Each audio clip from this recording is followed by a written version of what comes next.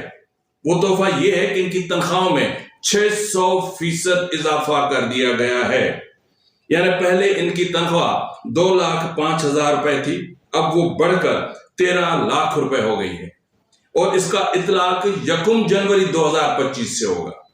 اس سے قبل آپ کو یاد ہوگا کہ اراکین پارلیمنٹ کی تنخواہ 1,80,000 روپے سے بڑھا کر 6,19,000 روپے کی گئی تھی۔ یہ پارلیمان پر کا قومی خزانے پر اور عوام کے خون پسینے کے پیسے پر بہت بڑا ڈاکہ ہے، جہاں IMF ایک یونٹ پر 1 پیسہ قیمت کم کرنے پر چیخ اٹھتا ہے، جہاں پیٹرول کی 1 روپیہ قیمت ہم اپنی مرضی سے کم نہیں کر سکتے، وہاں 600% اضافہ اور کتنے 100% اضافہ اراکین پارلیمنٹ کی تنخواہ میں یہاں پر جو ہے خاموش ہے جو ہے وہ IMF۔ تو اس وقت جس طرح میں نے آپ سے بات کی کہ بلوچستان ایک درد کی کتھا بنا ہوا ہے، ایک بہت بڑا المیہ بنا ہوا ہے۔ بات کی جاتی ہے کہ جی یہاں پر انصاف اور یہ قانون کی بات کی جاتی ہے، لیکن اگر میں آپ کو کچھ حقائق بتا دوں تو آپ کے رونگٹے کھڑے ہو جائیں گے۔ راشد حسین پچھلے 7 سال سے ریاست کی تحویل میں ہے، جس کو آج تک نہ کسی عدالت میں پیش کیا گیا، نہ کسی میجسٹریٹ کے سامنے پیش کیا گیا، یعنی خود ہی جج، خود ہی جیوری، خود ہی جلاد۔ اس وقت ریاست کی کنڈیشن یہی ہے، ریاست خود ہی جج بنی ہوئی ہے، خود ہی جیوری بنی ہوئی ہے، خود ہی جلاد بنی ہوئی ہے، خود ہی کمپلیننٹ ہے، خود ہی سزا سنانی ہے اور خود ہی گردن اڑا دینی ہے۔ محمد رمضان بلوچ 25 جولائی 2010 سے ریاستی تحویل میں ہے، 15 سال سے اس کو کسی عدالت میں پیش نہیں کیا گیا۔ محمد آصف بلوچ اگست 2010 سے نوشکی سے لاپتہ کیے گئے تھے۔ ان کے ساتھ جو 3 لوگ مزید گرفتار کیے گئے تھے ان کو تو 2021 میں رہا کر دیا گیا، لیکن جو محمد آصف بلوچ ہیں ان کو آج تک رہائی نصیب نہیں ہوئی۔ اس کے علاوہ نذر محمد کو 2012 میں لاپتہ کیا گیا تھا، آج تک اس کا کوئی پتہ نہیں ہے کہ وہ کہاں پر ہے۔ نومبر 2012 میں یعنی 13 سال سے پہلے ایک شخص تھا راشد لانگو، اس کو جو ہے وہ کیا گیا تھا، لاپتہ کیا گیا تھا، جس کا آج تک کوئی پتہ نہیں ہے۔ لیکن بہت معذرت کے ساتھ جہاں میں آپ کو بتا رہا تھا بلوچستان کے لہو لہان ہونے کے حوالے سے خبریں، وہاں پر میں آپ کو ایک خبر اور بھی بتاتا چلوں کہ بلوچستان میں ایک 4 سرمچار بارکھان کا علاقہ ہے، وہاں پر ان کا تصادم ہوا سرکاری ڈیتھ اسکواڈ سے۔ BLA کے یہ 4 سرمچار بتائے جا رہے ہیں، جن کا نام شاہزیب، مصطفیٰ نور اور سمیع اللہ راسن قادر بتایا جاتا ہے۔ ان 4 کو مار دیا گیا ہے، یعنی عید کے دن بھی قتل عام وہاں پر جاری ہے۔ اب کہیں پہ ظالم مر رہا ہے، کہیں پہ مظلوم مر رہا ہے۔ تو جس طرح میں نے آپ سے بات کی کہ بلوچستان میں اس وقت صدائے احتجاج کیوں بلند ہے، میں نے آپ کو بتایا کہ 12 سال، 15 سال، 20 سال لوگوں کو گزر گئے، لیکن ان کو کسی عدالت میں پیش نہیں کیا جا رہا۔ تو کیا آپ آئین کو نہیں مانتے؟ آپ کہہ دیں کہ آپ آئین کو نہیں مانتے، یا تو آپ کہہ دو کہ بلوچستان میں اس وقت لا انفورسمنٹ ایجنسیز آئین کے آرٹیکل 245 کے تحت کام کر رہی ہیں۔ یہ وہ اختیار ہے آپ کے پاس۔ شاید یہی وجہ ہے کہ پاکستان کی عدلیہ بھی اتنے بڑے انسانی المیے پر خاموش ہے۔ اس وقت نیشنل میڈیا نے کانوں میں تیل ڈالا ہوا، اس کو کچھ سنائی نہیں دیتا۔ بلوچستان جل رہا ہے لیکن وہ نہیں سن رہے۔ لا انفورسمنٹ ایجنسیز کو یا ریاست کو جہاں بات کرنی چاہیے وہاں گولی چلا رہے ہیں، جہاں آئین پر عمل درآمد ہونا چاہیے وہاں آئین کو پس پش ڈال دیا گیا اور گھٹیا قسم کی ترامیم کی جا رہی ہیں۔ تو یہی وجہ ہے کہ آج بلوچستان کی ہزاروں مائیں، بہنیں، بیٹیاں عید کے روز بھی سڑکوں پر ہیں۔ جب ماؤں، بہنوں، بیٹیوں کی کیفیت یہ ہو تو اس ریاست کو خود ہی تھوڑا بہت شرم آنا چاہیے کہ کیا ہو رہا ہے اس ملک میں۔ کیا سونا، چاندی، قدرتی وسائل اتنے بڑے ہیں کہ انسانی جانوں کی کوئی اہمیت نہ ہو؟ کیا آئین پہ عمل درآمد کرنے سے آپ کی عزت کم ہوگی؟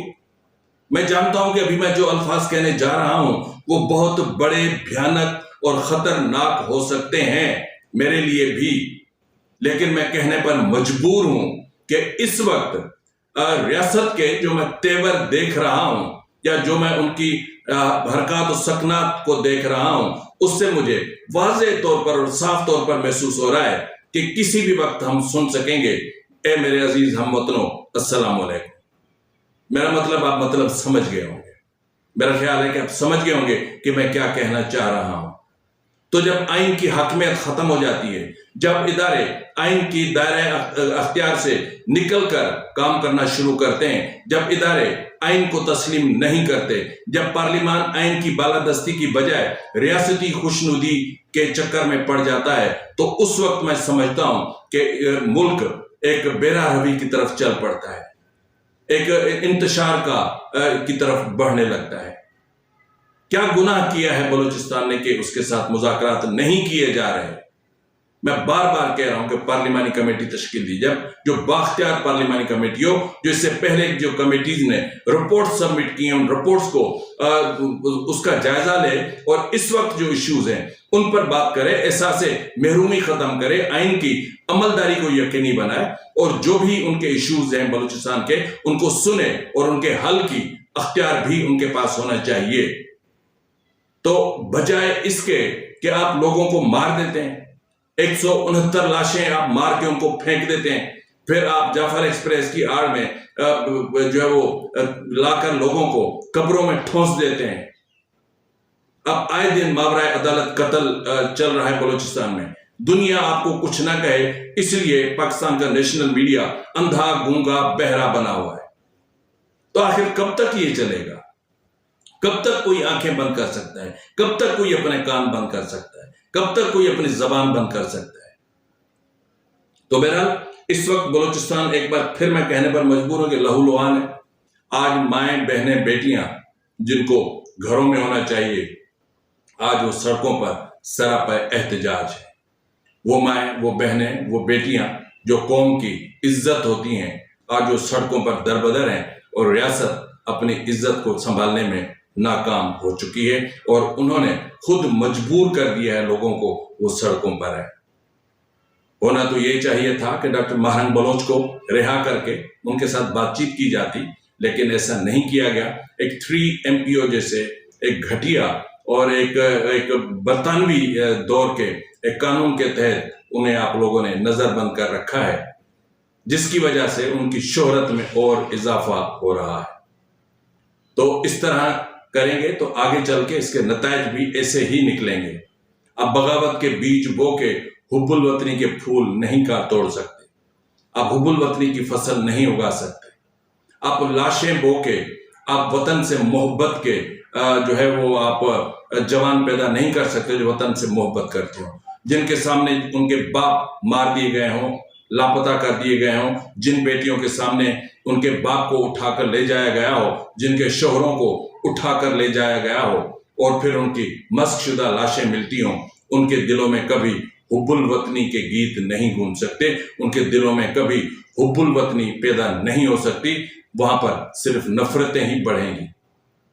تو یہ وقت نفرتوں کو ختم کرنے کا ہے۔ آپ طاقت کے نشے میں چور ہو کر اپنے ہی آپ کو زخم لگانے سے گریز کریں۔ فی الوقت کے لیے اتنا ہی، ملتے ہیں پروگرام میں، تب تک اجازت دیجیے، فی امان اللہ۔